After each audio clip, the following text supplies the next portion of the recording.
Yes, I know we got some new manga arts, and I'm here to talk about the effect on the game for these. Make sure you guys smash the little crap out of that subscribe button so you guys don't miss out more awesome content.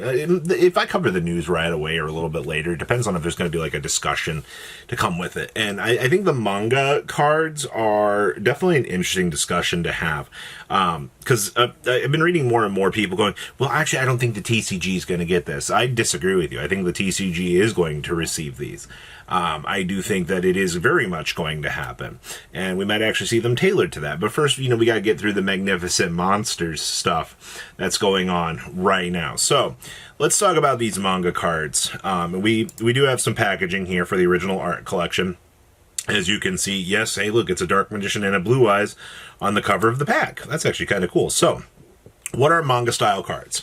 Cards that appeared with the exact same design as Magics and Wizards, the game played in the original Yu-Gi-Oh! Manga. These cards are the original Yu-Gi-Oh! Artwork collection, come in both monochrome and color versions. How do you use a manga-style card? Its effect text differs, or is it non-existent? Manga-style cards can be used in official duels and are treated as cards with the exact same name as existing cards, and you can also include up to 3 of them in your deck total, as they are also treated as having the same type, attribute, level, attack, and monster effect as the existing copy. Now, I do want to remind people that these were tested by the TCG a long time ago, and those giant oversized cards that were printed. I don't know if most of you guys remember those, but they do in fact exist. So this one is really, really cool. So this is actually the first one that exists that actually has its effect printed on it, and it's a stat line down here too. But also, we get to see this in its, its colored version, which, you know what? I gotta give it to them, man. I'm actually kind of digging the colored versions more than the black and white versions of this. So yes, Insect Queen will have its full effect printed on the card, which I do think is kind of nice, right? We were kind of worried about how we were going to cross into the realm of these cards, the ones that have effects. Yes, I mean, I understand that the attack stats aren't on the right, and we're not, staying faithful to the original design, but I don't really feel like that is all that necessarily painful to really be dealing with. Now, we get on down here to Blade Knight. Now, you're probably going to notice, well, whoa. Why does Blade Knight not have its text displayed on its thing? I hear you. I do. I can hear you in the back going, why is one of these things like the other? Okay. Well, we know what Blade Knight does. It's an attack modifier. We understand, effectively how this works. Basically, if it's a card from the anime that was, recognized, then it is a card that, should be distinguishable. So Blade Knight, I think, is fine. Dark Magician, this is no surprise. We already recently saw that the manga version of this, the Battle of Chaos version that does in fact already exist in print, was already kind of starting to go up in price. And I'm a little bit intrigued by that we're starting to see that, lift off, occurring. But okay, honestly, I do prefer the Battle of Chaos version to this version. And of course, we get another look at the Red Eyes Black Dragon in monochrome. Honestly, I don't hate this, man.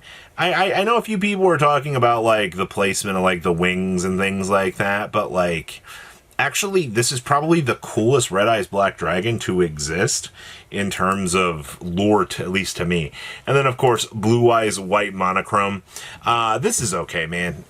There's... Obviously, it's a play on the original Blue Eyes, and there's only technically supposed to be 3 of these in existence.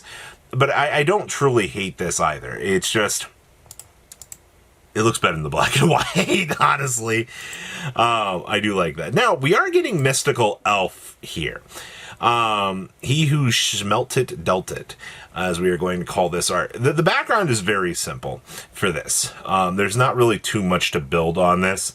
Obviously, Mystical Elf was a pretty important piece from the manga, both playing some major roles in some duels, and also was kind of like Yugi's spirit animal at certain points. Why does Baby Dragon's chest is very questionable for this card design. But actually, I think this is my first time actually seeing manga baby dragon. Does that mean we're gonna get 1,000 dragon developed into this too? Because I think that would be really, really cool to actually see come out of the woodwork with this. But okay, that one's pretty good.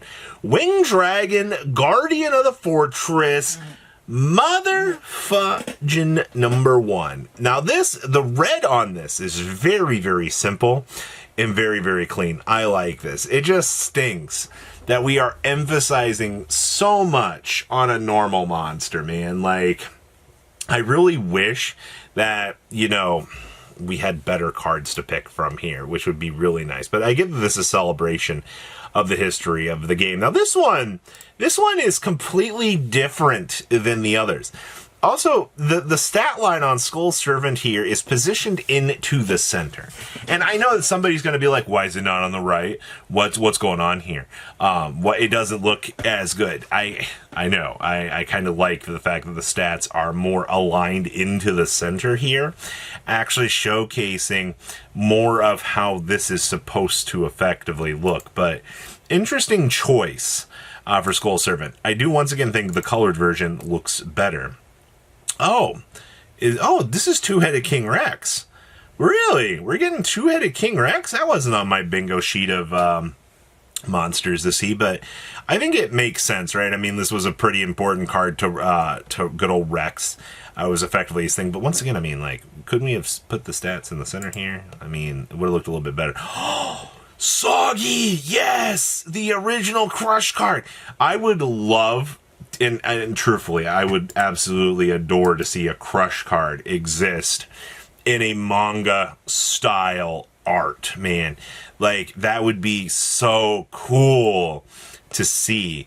And then, of course, yeah, we kind of had a feeling Gaia was going to be up. I mean, Gaia is a very iconic card for Yu-Gi. Actually seeing this coming to fruition, I think, is good. We're getting Illusionist Faceless Mage. Really, now? I mean, this is... Every character's kind of getting one. I just wish this was a little bit better than it actually is. Really? We're getting a Harpy Lady. I mean, this makes sense, right? Mai was a very, very, very popular character. I kind of... Is it wrong? I like the manga version more than I like the colored on that.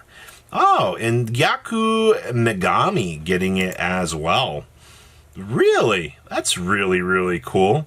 So, the inevitable question here, based on these designs, is going to be, do I think the TCG is going to get these?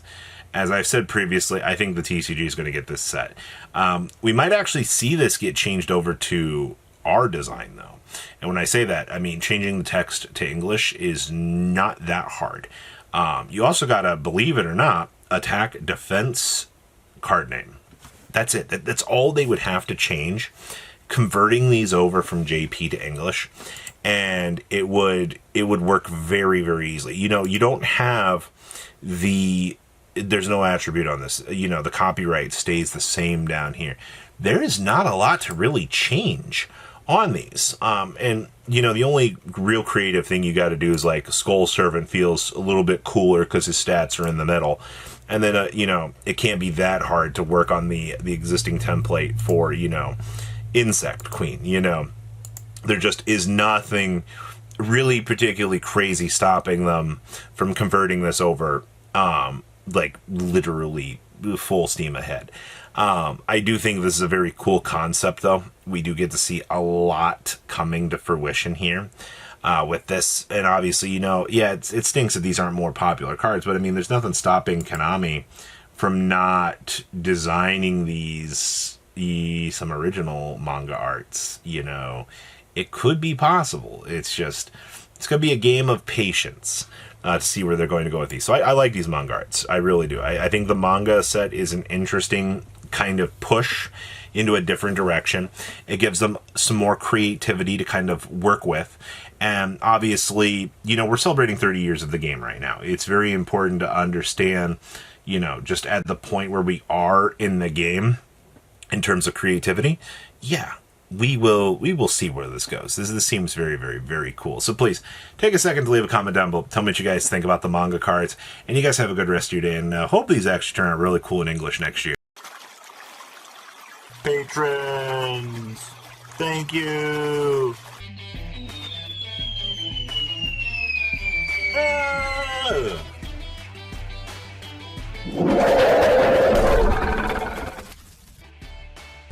Thank you so much for watching. Check out these other videos.